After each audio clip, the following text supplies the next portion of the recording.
Pozdrav! U ovom videu ću vam pokazati kako ćete bridžati tokene, kako ćete prebaciti tokene s jedne mreže i jedne vrste tokena na drugu mrežu u neku drugu vrstu tokena.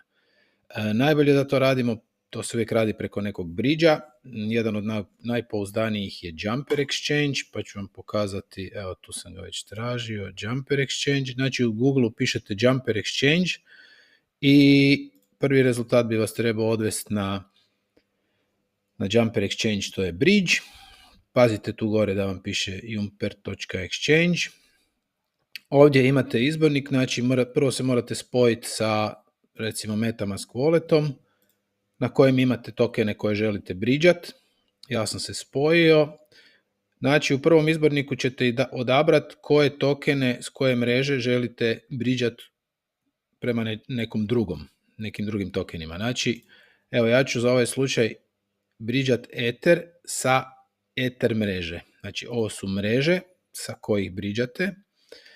Ja sam sad izabrao Ether, na toj Ether mreži ja na svom novčaniku imam Ether, ja ću sad izabrati Ether sa Ether mreže, bridžam recimo na Arbitrum, ali u USDT na Arbitrumu. Dakle, vidite ove male ikonice dolje, znači na kojoj je to mreži, to je Ether token na ovoj mreži, u USDT token na Arbitrum mreži. I ja ću sad reći da ću bridžat 0,01, evo $25. Dakle, $25 Ethera sa Ether mreže bridžam u $25 USDT-a na Arbitrum mreži. On mi je tu ponudio rute preko kojih ide, znači on radi preko više različitih ruta. Najpovoljnija je prva gore koja je ponudio najpovoljnija. Ja ću za taj svoj Ether dobiti, znači za $25 Ethera ću dobiti cirka $25 USDT-a. Kažem review bridge i kažem start bridging. On sad priprema te transakcije, znači ja moram tu u svom novčaniku odobriti prvo transakciju da odobrim transfer Ethera. Evo ga, sad je transakcija ta prva prošla i sad mi čekamo da nam se pošalje, evo ga, znači prošlo je sve. Sad sam prebacio iz Ethera i imam 25,46 USDT-a na istoj toj svojoj adresi na Arbitrum chainu. Evo tu sve piše done. Idemo provjeriti u MetaMasku kako je stanje. Dakle, ja sada tokene, ovo je na Ethereum mreži, to je ovo od kud smo slali. Tu sad više nemam $50 Ethera jer sam dio poslao.